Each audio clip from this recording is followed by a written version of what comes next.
Hey everybody, I'm back. I just realized I just did 10 minutes of video and the video wasn't even turned on. so, what I want to talk to you a little bit about today is a little bit of my Army time. I want to talk to you about basic training. And it's changed a lot since I went to basic training in 1986.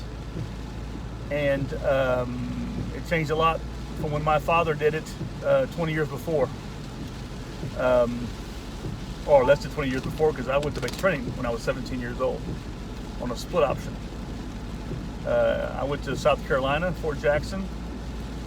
I was on Tank Hill. I actually loved going into the Army. I didn't like basic training as much. It wasn't the it was my first time away from home, I would say. So it attacked me a little bit emotionally, But and it seemed like it would never end. I mean, it seemed like every day dragged out, and I was always so tired. And I think everybody went through this. We were so tired, and that was a hot summer. Matter of fact, we had Cat 5 for like 4 days or 5 days, Category 5 heat. So it was really, it was really ugly. Yeah, I arrived and from Louisiana with a bunch of other guys. We were a whole platoon from Louisiana, which is crazy. But didn't change much. I think I was the only guy going into the infantry. Everybody else was support MOSs, some engineers, and a lot of them was really heavy Louisiana National Guardsmen actually. But we arrived and I was already used to the heat because being from Louisiana, the heat wasn't the problem for us. It was just, the distance, I would say, being away from family for me. First time I was 17, my parents signed for me to get in, and I left within days of finishing my junior year of high school. And we arrived, reception battalion there, and I remember that first night, we didn't have blankets or sheets or anything. I just laid on that bunk and tried to sleep. And it seemed like I wasn't asleep for very long before the cadre there woke us up and ushered us straight to breakfast and then straight into the reception. Where we did all of our in processing into the Army. And I remember we got those famous shots with the Star Trek laser guns, look like. And I remember I think one of the biggest memories I have of that was when I got my head shaved, because I remember putting my hands on my head and rubbing my head and thinking, what is this? It just didn't feel like me, and it didn't seem like me. And I remember a drill sergeant yelling at me, "Hey, get your hands off your head," And also all the sitting around in there, because you're indoors through all this, and you're just sitting around and you have to sit at the position of attention, basically. And man, that was tough. But anyway, got through it. Then we got put up on cattle cars? I can't remember if we were on cattle cars or on a bus. We got sent up to Tank Hill, where our training company was waiting, all the drill sergeants. And they that big shock thing, nowadays they call it shark attack. For us, it was just day one basic training. We didn't have all these crazy little names for these things that they had done. It's really crazy when I hear some of the names that they call some of the stuff. It sounds like it's some kind of kindergarten class, shark attack or whatever. It's like, what the hell's happened to the Army that I served in? It just was we called it, the suck. It was just what it was. It sucked, and you just had to embrace it. You had to deal with it. You had to move through it, and get to the other side. And not everybody did it, but most of us did. I don't remember how many started my basic training class, and I'd have to count to look to see how many finished it. I still have my the annual that they gave us. I'll call it an annual, but basically is just a book with pictures in it of Fort Jackson and other basic training classes, and then there's some black and white pictures of us in there. nowadays you get videos and all this kind of stuff sent to your mom every week on a Facebook page. But anyway, it was an experience. I mean, that first day, I remember, standing in front of those World War II barracks on Hank Hill on the asphalt, and the drill sergeants were just, they had us out there with our, I don't remember having our bags over our heads or like that, but I do remember having our duffel bags, on our back and in our hands, I think we had a laundry bag in our hands and a duffel bag on the back. I believe it's just been so long ago, And back then, I believe we also got our complete Class A uniform at that time too. Although I don't remember, I'm not 100% sure. Anyway, so then they got us in the barracks, and we had to put all of our stuff up. We weren't allowed to walk in certain areas, within the bay. We couldn't walk down the middle floor. That was only for drill sergeants, but it had to stay perfectly shiny and clean and this kind of stuff. So you definitely buffed that area really well. And but we had these little small metal wall lockers. It's like half the size of these bigger wall lockers you see nowadays. You got all your stuff in there. You had a foot locker. It had to be arranged to a specific inspection list, that you were given. We had these bunk beds, and my bunk mate was a guy named Briary. And I think Briary's from Shreveport. I'm not sure, but he and I were bunk mates throughout the battle buddies, what you would call now. But we were just buddies, and we were all I think we were in the 3rd squad of our platoon, and we were on the 2nd floor. So we started off the training in this old World War II barracks, no insulation. It was hot as can be at night. People were suffering so bad from just the heat rashes and this kind of stuff. I had these wool blankets. I slept on top of I slept on top of my sheets and my blankets, that kind of stuff, every night. Also helped speed up making your bed, but also because it was too hot. If I'd had a poncho liner back then, I'd had my poncho liner with me. I'd been a little bit better, but at that time I didn't have it. I did have a poncho liner for AIT, which was a year later, but no, it was pretty tough when it came to sleeping. But we had these 4 big, huge fans at the beginning of basic training, and by the end of it, there was only one, and it was downstairs that actually continued working. The rest of them had burned out because they were on 24/7. Just to circulate the air. It was so hot in there. In the daytime it was heated up, and at nighttime it just held on to that heat. With all the bodies in there. But we had an open showers and open. The toilets were closed, but everything else was open, and we got on with our basic training. It was. I enjoyed what I learned. And I really enjoyed what I did. In basic training. It was great. And I remember those first 4 weeks. They finally, which seemed to have dragged on the longest, for the first 4 weeks. And I enjoyed. I'd say what I learned in basic training. I didn't mind the training whatsoever. For me, it was fine. I enjoyed learning, and I wanted to be in the Army, so I wanted to be there. I was motivated. I didn't find that difficult. The physical fitness side was easy. I maxed my PT test in the very end, and I experted rifle. Then I experted the bayonet course, or was it the bayonet course and the rifle course? And then I experted the grenade course. And I was one of maybe 4 guys in the entire company that we wore these little leather flaps that onto our button of our BD uniform, and on it you had your expert badge. If you were an expert, you could wear it. I don't think anybody else was allowed to wear it except for experts. And I was one of 4 guys with the 3 little with triple expert. Which once you leave, you only wear your rifle from the rest of your career. And I never shot anything less than expert either, which in 10 years, which I was pretty proud of. Also, I enjoyed shooting and stuff. But it was fun. I enjoyed every day of it. I remember I did have some knee problems, in the very beginning, and I did go to the doctor for it. The medic, they sent me to the doctor, and he just said that, hey, because I had I'm a bit bow-legged, and I need to fix how I walked.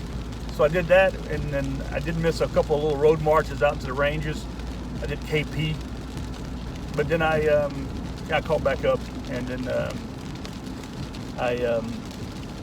it didn't affect me anyway. Although it did give me some days off, and I enjoyed the KP side because you could sort of sit and eat. Because I remember we'd come into, you had the whole platoon on this little shed right before you were waiting for the little platoon ahead of you or for the opening of the mess hall, and you'd go in, and then you'd be in line, and you'd get your tray, and you get your with a plate, and you got your food, and you started eating the moment you got your food, and then you were in the line all the way out to as it went around the mess hall, and this was an old World War II mess hall. These weren't these big ones, like you see now, and to the door, and so you had all the way till you got to the door to finish eating. And if you're probably in the middle platoon, you got to eat you got to eat a lot, The last guy had to hurry up really, and the first guy really had to hurry up because he had to finish eating before he walked out, circled the cafeteria or the mess hall and walked out, and so you really didn't get to eat as much in the beginning. It was pretty tough. I remember I lost 20 pounds the first month I was there. I didn't have 20 pounds to lose, but I gained 40 the second month.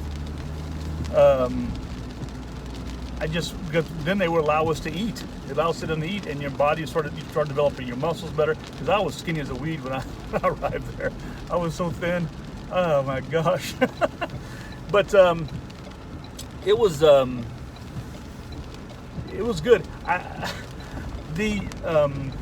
remember my drill sergeant when I was doing the grenade course. This was like in the very end of more, you do your grenade, this kind of stuff. I think it was in the second month we were there. I don't remember what phase, this kind of stuff. It's been so long ago. But he told me, he goes, I was throwing the grenades and I was hitting them, boom, boom, boom. You had to know all the grenades, know what to do with them, how to employ them, and then you had to employ them. You had to throw 2 live grenades, and it had to be within a certain reach of 35 meters and at a certain period, this kind of stuff. And I remember the very last one I had to throw was like a little assault course. You had to throw them into these different things, windows and kind of stuff, and pits. And he come up to me right before I did. He goes, no matter if you expert this or not, you're going to expert it, because I was like the only one. So I made it a period that I didn't like the idea of someone giving me something. To me, I've never liked being given anything, I wanted to earn it and work for it. I didn't want anybody saying that, hey, we lowered the standard just so you can make it, For me, I wanted to be a part of this. I wanted to make the standard. I wanted to be at the top. And that's why I always pushed myself physically when I was in the Army. And I think only one time I didn't score 300 when I was in the Army, a PT test. Well, a couple of times, because when you go to certain schools, they're not going to give you a perfect test. They're going to count you. You're going to count you. You're going to go 1, 1, 1, 1 several times and push up and stuff. But I made it for me it was that integrity, and I didn't care how other people judged me. It's about how I judged myself, And it really just it affected me when he said that. It really bothered the hell out of me. He's a great guy, great drill sergeant Walker. I remember him so well. He had been a Grenada veteran, and from the 86th Airborne Division. So I don't know exactly what unit he had served with, but he had a CIB, and he'd always refer everything that everything's a douchebag, or his wife's douchebag, or something like that. It was always this in the conversation. That's back when you could cuss and they could physically touch you still, but they couldn't hit you or anything. But they'd bang the hell out of you with their drill sergeant hats, their round browns. They'd bang you in the forehead like you wouldn't believe. But getting back to what I was saying, I didn't like that the idea that someone's going to give something to me. So I fought pretty hard against that, and wanted to make sure that I earned what I earned. And later on in my career, that cost me earning my E5, my sergeant, as quick as I could have, because I didn't like the idea of being given it. I just didn't accept the concept of being given something. But it was a crazy time, and I remember the same day I'd been given the squad leader role, and we were marching our squads to the PX the first time in 4 weeks. And then on the way back, they were letting us have 5 minutes on a pay telephone, pay phones back then. And so you'd call home collect. And I remember my guys were, we were like the last ones to get into the PX. So it was like taking a little bit longer. And the drill sergeants gave us a certain time period, so we got back late. So I lost my squad leader job like the same day I earned it. But I took total responsibility and told the drill sergeant that I hadn't given him permission to do it because we were running late, because of the time that they'd given us and this kind of stuff. But we got to call home, and I remember getting I was waiting in line. I got on the phone and I dialed the operator and then gave my my parents' phone number, which I still remember today, and no one answered. It was no one answered. So I lost like 2 minutes of that, and then decided to get back to the end line. I had 3 more minutes, and drill sergeants ever watched it, And so I get back up there, and then I called my grandma, my dad's mom, my grandma Box, Grandma Lucille, and she answered the phone, and I just started crying. Blubbered and blubbered and blubbered. I was so happy to hear a voice that I knew, and just. It was it's still emotional because that was really just like I was, like I said, I was still a boy. I was not a man yet. I was doing manly things, but I wasn't a man yet. And to hear her voice and the way she spoke to me, it just it really hit home really hard. But I got to speak to her for 3 minutes, and then she told me that my parents actually were on vacation. They were away right now, and so that's why I couldn't talk to them. But at that time, we kept we wrote, and my mom wrote me a lot. My dad would write me, and my parents, my brother Mark, he wrote me from Germany. He was stationed in Babenhausen. He sent me a box, and he sent me what he figured I would need, like an extra duffel bag. And he sent me enough cookies for everybody in my platoon, German cookies. And I remember my drill sergeants, when they opened it up, they're like, because they'd be like, you open the box up in front of us. So I opened it up in front of them, and one of them said, "Oh, Germany," they saw the address from Germany, an APO address, and they were like, they knew there was going to be some goodies in there. There's a big box my brother sent me, and duffel bag, you can keep that, here's a letter, you can keep that, and then of course, then he got onto all these bags and boxes my brother sent me of cookies and that kind of stuff, all this German stuff, and they were like, listen, okay, if you say we're not going to make you share with the entire platoon, but you got to give us some of them.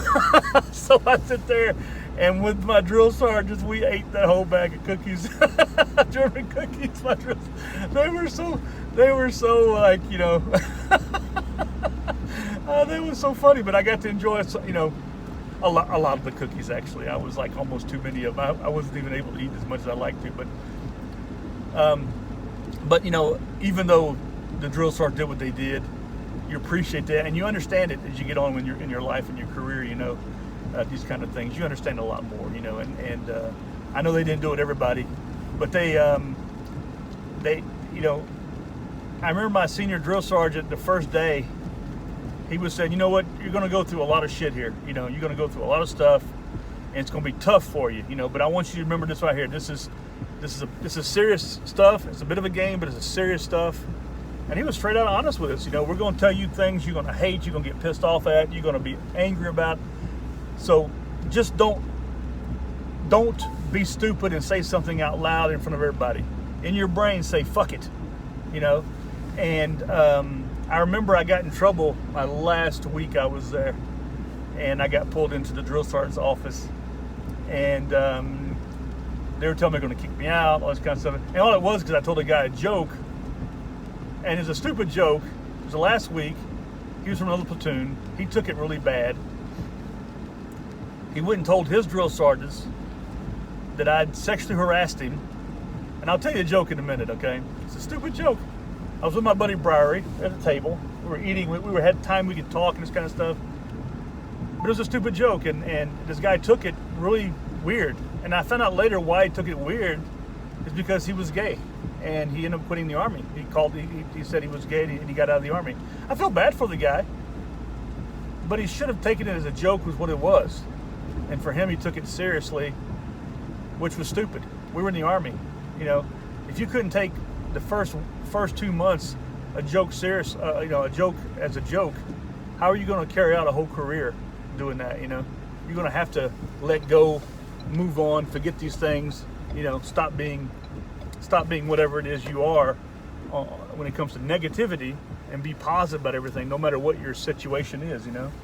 And it was stupid of me. You know, I look back at these things as an older man, and I think, that was sort of stupid. But at the same time, there's a side of me which is like still a bit raw and still a bit, a bit in your face, you know. But I asked, the joke was, if you went camping and woke up next morning with Vaseline on your butt, would you tell anybody? And of course, if you said yes, I would tell somebody, you know. There's one part of the joke. You said, and if you said you wouldn't tell anybody, you say, hey, you want to go camping? So, you know, that's the joke. Nowadays, you couldn't get away with that, you know. And I was brought into the drill sergeant's office with all the senior drill sergeants, all the other drill sergeants, and got my butt chewed out. And then on the way out of the office, he goes, say it. And I turned around to him, and I was in tears because my fear was losing my job. Just this chance that I wanted all my life, you know, to be a soldier. And I just turned around and then he goes, now walk out here and say it. So I did. I yelled out, fuck it. And then I walked out. And there was nothing ever said to me about it again after that. And then I found out later on, much later on, what had happened, what was really sort of going on with all this. But anyway, crazy times. I'll get back with you guys again soon. I got to stop, do some stuff. And anyway, been talking for 22 minutes. You guys have a good day. I'll talk to you again soon. Goodbye.